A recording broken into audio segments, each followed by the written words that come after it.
Dress లో రావచ్చు, లేకపోతే ఆర్మీ అదేలేండి, సహజంగా చూడగానే వాళ్ళు పోలీసులు అనుకుంటారు కదా, అనుమానం కూడా ఎవరికి రాదు. రావు గారు, I'm just requesting you to just check your internet connection.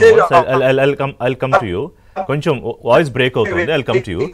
Sanjay గారు, so how are you looking at this incident అండి? ఎందుకంటే పుల్లారావు గారు చాలా ఇంపార్టెంట్ క్వశ్చన్స్ రైజ్ చేశారు.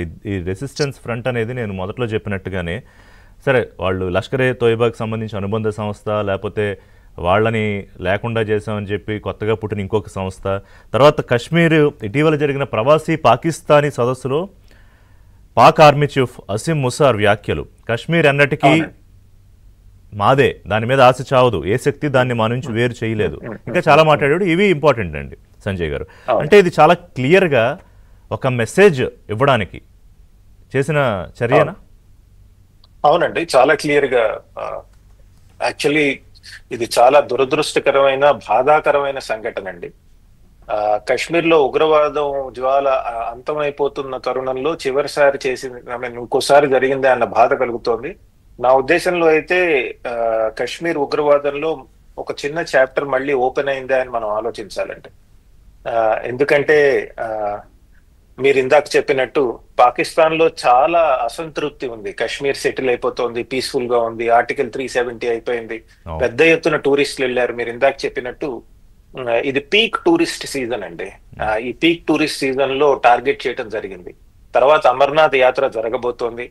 అంటే కశ్మీర్ లో ఎకానమీని క్రిపుల్ చేయడానికి, కశ్మీర్ ఎకానమీ టూరిజం మీద డిపెండ్ అయి ఉంటుంది కాబట్టి ఆ ఎకానమీని క్రిపుల్ చేసి మళ్ళీ అన్ఎంప్లాయ్మెంట్ జనరేట్ చేసి యూత్ లో ఒక అసంతృప్తి జనరేట్ చేసే ప్రక్రియలో ఇది ఒక స్ట్రాటజీగా మనం భావించాల్సి ఉంటుందండి. అది మాత్రం ఖచ్చితంగా మనం పరిగణలోకి తీసుకోవాలి. అంతేకాకుండా మీరు ఇందాక చెప్పినట్టు పాకిస్తాన్ లో ఆర్మీ చీఫ్ క్లియర్ గా చెప్పారు. ఆయన ఏం చెప్పారు? మీరు చెప్పినట్టు కశ్మీర్ పాకిస్తాన్ లో అంతర్గత భాగం, దీన్ని మేము వదులుకునేది లేదు అని. అదే వ్యాఖ్యలు కనుక మీరు చూసినట్టయితే ఆయన ఇంకో పాయింట్ కూడా చెప్పారండి.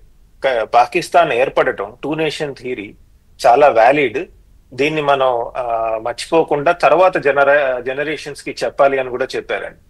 అంటే పాకిస్తాన్ ఉద్భవించి 75 సంవత్సరాలు అయినా కూడా ఈ రోజుకి వాళ్ళు 2 నేషన్ థియరీ వ్యాలిడ్ అని చెప్పుకుంటున్నారంటే వాళ్ళల్లో ఉన్న ఇన్సెక్యూరిటీకి అది డెమాన్స్ట్రేట్ చేస్తుందండి.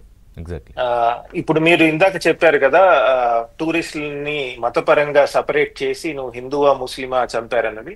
అది యాక్చువల్ గా చూస్తే మొన్న పాకిస్తాన్ ఆర్మీ చీఫ్ చెప్పింది 2 నేషన్ థియరీ ప్రకారంగా చేస్తున్నట్టు కనబడుతుందండి క్లియర్ గా. There is a clear Pakistan hand in this. తర్వాత మీరు చెప్పినట్టు ది రెసిస్టెంట్ ఫ్రంట్ అని ఉంది కదా, అది nothing but Lashkar A Taiba extension అని చెప్పడం జరుగుతుంది. సో ఇవన్నీ చూసుకుంటే ఇంకోటి,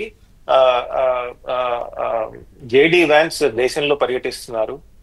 ప్రైమ్ మినిస్టర్ మోడీ దుబాయ్కి వెళ్ళటం జరిగింది.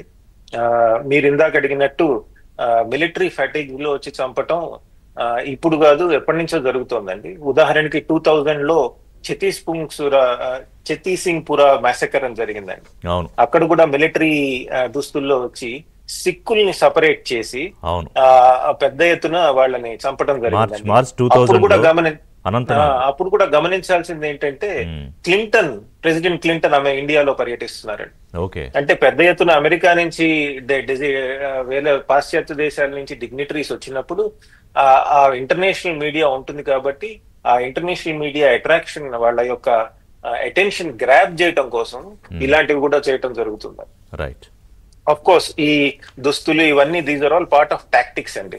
ఇది మేం చేయలేదు, రేపు పొద్దున్న నుంచి ఇంకా ఈ media, social media campaign start అవుతుంది, ఇండియాలోనే ఎవరో చేశారు, ఇలాంటి దిక్కుమాలిన బ్యాచ్ ఎప్పుడు ఉంటారు వాళ్ళు, అది నడుస్తుందండి. So this is the scale at which these things are happening అండి. బట్ నా ఉద్దేశంలో మనం పాకిస్తాన్ ఆర్మీ చీఫ్ చేసిన కమెంట్స్ చాలా సీరియస్ గా తీసుకోవాల్సిన అవసరం ఉంది.